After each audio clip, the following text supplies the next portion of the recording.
आध्यात्मिक आनंद क्या है?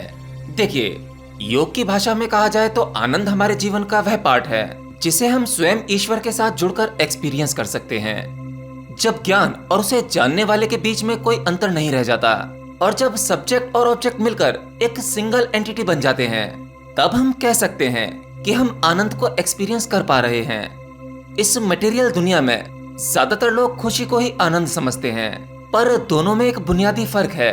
जब हम इस भौतिक जगत में कुछ हासिल कर लेते हैं, उसके बाद जिस खुशी का हमें अनुभव होता है वह इस मटेरियल दुनिया की खुशी है, यानी एक सिंपल हैप्पीनेस। वह आनंद नहीं है। और एक स्पिरिचुअल जगत में यानी आध्यात्म की दुनिया में जिस प्रकार की या जिस लेवल की खुशी आप महसूस करते हैं, उसे एक्सपीरियंस करते हैं, उसी को आनंद कहते हैं। देखिए, भौतिक जगत में जो खुशी आपको मिलती है, उस खुशी के बाद दुख अवश्य होता है, पर आनंद का अपोजिट कुछ नहीं है, क्योंकि आनंद एक ऐसा अनुभव है जो ना खुशी है और ना दुख है। वो इन दोनों के पार की अवस्था है। आनंद को एक्सपीरियंस करने के कुछ स्पेसिफिक तरीके हैं, जैसे पीस, स्टेबिलिटी, डिटैचमेंट, डिजायर्स का एब्सेंस और प्रेम। देखिए, हमारी लाइफ में बहुत से दुख हैं, चारों तरफ सफरिंग है, लेकिन जो लोग इन सबको पार करके देखना जानते हैं, उनके लिए आनंद एक स्टेट नहीं बल्कि एक लाइफस्टाइल बन जाता है। आनंद असल में आजादी है और इससे हमारे कुछ अलग आयाम खुलते हैं, जिससे हम मुक्ति या लिबरेशन हासिल कर सकते हैं। जब खुशी के लिए कोई इच्छा या जरूरत नहीं होती, तो खुशी खुद को अपने आप इमेजिन कर लेती है। जब खुशी पर आप डिपेंड नहीं होते, तब ये आपके कॉन्शियसनेस का एक अहम हिस्सा बन जाती है। एक सन्यासी या योगी इसी सीक्रेट के माध्यम से इस दुनिया को समझते हैं, इसे जीते हैं और इसके बाद उस परम आनंद को एक्सपीरियंस कर पाते हैं। इसी के कारण वो अपने लिए लिबरेशन या डिटैचमेंट हासिल करने में सफल हो पाते हैं। हिंदुइज्म में भगवान को 3 चीजों का कॉम्बिनेशन बताया गया है। पहला है सत्य यानी ट्रुथ, दूसरा है चित यानी कॉन्शियसनेस और तीसरा है आनंद। अब इस आनंद के लिए कोई दूसरा शब्द नहीं बना जिसे एक्सप्लेन किया जा सके। दुनिया की साधारण कंडीशन में हम साधारण इंसान आनंद को इसलिए एक्सपीरियंस नहीं कर पाते क्योंकि हर पल हमारे मन में कुछ न कुछ थॉट्स चल रहे होते हैं। इन्हीं थॉट्स के चलते हमारे अंदर काफी सारी फीलिंग्स पनपती हैं। इन फीलिंग्स के साथ अटैचमेंट, ईगो और कनेक्शन जुड़ा हुआ होता है।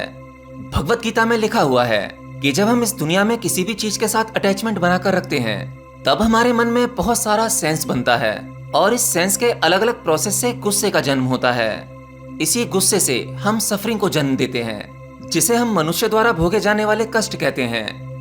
ज्यादातर रिलीजियस और स्पिरिचुअल एक्टिविटीज का मकसद यही होता है कि वो आपका ध्यान इन सेंसरी ऑब्जेक्ट से दूर कर सके। सेंसरी ऑब्जेक्ट मतलब वो सभी चीजें, वो सभी वस्तुएं जिनकी वजह से आपके भीतर फीलिंग्स पनपती हैं, अलग अलग थॉट्स पैदा होते हैं, जिससे हमारा ईगो, गुस्सा और सारे सेल्फिश कनेक्शन आनंद की एंडलेस स्टेट में खत्म हो जाएं। कहते हैं कि जब एक इंसान जन्म लेता है तो वो इन्फिनिट कॉन्शियसनेस से जुड़ा होता है, क्योंकि उस वक्त उसके मन में कोई भी थॉट्स नहीं होते जो उसे इस दुनिया की मुश्किलों में उलझाए रखें। इसलिए बच्चे अक्सर आनंद में रहते हैं, लेकिन जैसे जैसे वो बड़े होते हैं, डिस्ट्रैक्शन उनके पीछे आ जाती है और फिर कहानी कुछ और ही हो जाती है।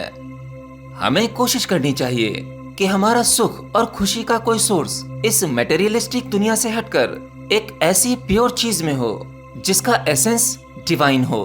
देखिए, जब हमारा सच से सामना होता है तो इससे हमारा ईगो, डर, एंजाइटी, लालच और गुस्से जैसे थॉट्स पर लगाम लगती है और फिर हम एक बेहतर जीवन जी पाते हैं। चलिए अब ध्यान की बात करते हैं। ध्यान शब्द को संस्कृत के धी शब्द से लिया गया है, जिसका मतलब होता है कॉन्टेम्पलेट या फिर रिफ्लेक्ट करना।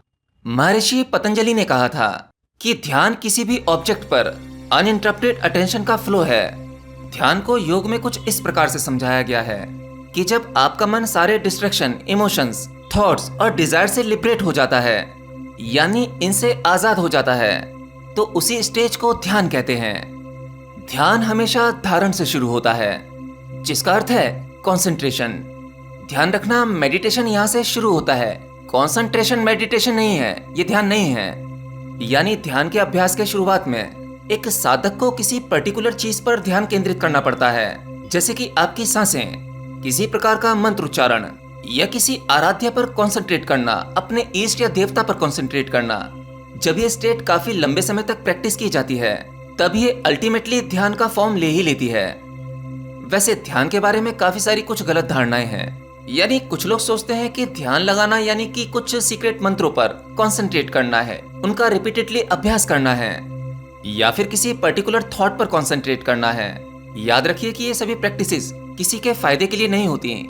अर्थात ध्यान किसी को सिखाया नहीं जा सकता, क्योंकि यह एक एक्सप्रेसिव सब्जेक्ट नहीं है या कोई भौतिकता की वस्तु नहीं है जिसे सीखा जा सके, जिस पर स्टडी किया जा सके। इसमें इंसान को अपने अंदर उस आर्ट को एक्सपीरियंस करना होता है जो केवल और केवल उसके कॉन्शियसनेस में ही पाई जा सकती है। ध्यान लगाने के लिए कुछ चीजें जरूरी मानी जाती हैं, जिसमें कि सबसे पहले है जगह। एंशिएंट स्क्रिप्चर्स में लिखा गया है कि मंदिर, एकांत, पीपल के पेड़ के नीचे, नदी के किनारे, जंगल या गुफा मेडिटेशन के लिए बहुत अच्छी जगह है। मेडिटेशन के लिए किसी भी जगह को चूज करने में सबसे इंपॉर्टेंट जो है वो है उस जगह का एनवायरनमेंट। जब एक जगह का एनवायरनमेंट अच्छा होता है, पॉजिटिव होता है, तब आपके भीतर की पॉजिटिव एनर्जी अपने आप ही फ्लो करने लगती है और फिर आप इस एनवायरनमेंट से, इस यूनिवर्स से उसी पॉजिटिव एनर्जी को रिसीव करते हैं। और इसीलिए ही ध्यान लगाने के लिए आपके सराउंडिंग पीसफुल, काम और सेफ होनी चाहिए। तभी एक गुरु आपको ऐसी सलाह देता है कि आपको एक ही जगह को चूज करके वहीं पर हर बार अपनी ध्यान की इस एक्टिविटी को अंजाम देना चाहिए। दूसरा फैक्टर है मौसम। वसंत और शरद का सीजन ध्यान के लिए बहुत अच्छा माना जाता है, क्योंकि इन सीजन में आपके मन की अवस्था कुछ अलग होती है, उलझनें कम होती हैं, खिली प्रकृति को देखकर मन आनंदित होता है और ये मौसम आपके इस भौतिक शरीर को ध्यान के लिए सपोर्ट भी करता है। और हाँ, ध्यान का अभ्यास करते समय आपको अपना पेट खाली ही रखना चाहिए, साथ ही आपकी डाइट बैलेंस होनी चाहिए। ध्यान या मेडिटेशन एक यूनिवर्सल प्रैक्टिस है। बुद्धिज्म में ध्यान की 2 ट्रेडिशनल फॉर्म्स होती हैं। इसमें से पहली का नाम है समधा मेडिटेशन, जिसकी मदद से हम अपनी कंसंट्रेशन को बढ़ा सकते हैं। दूसरी है विपस्सना मेडिटेशन, जिसका पर्पस है अंडरस्टैंडिंग या फिर समझ को डेवलप करना। समधा मेडिटेशन से हम कनेक्शन की स्टेट को अचीव कर सकते हैं और वहीं विपस्सना के प्रोसेस से हम एनलाइटनमेंट अचीव कर सकते हैं। जैनिज्म में ध्यान को प्रेक्षा कहते हैं। प्रेक्षा का मतलब है टू लुक।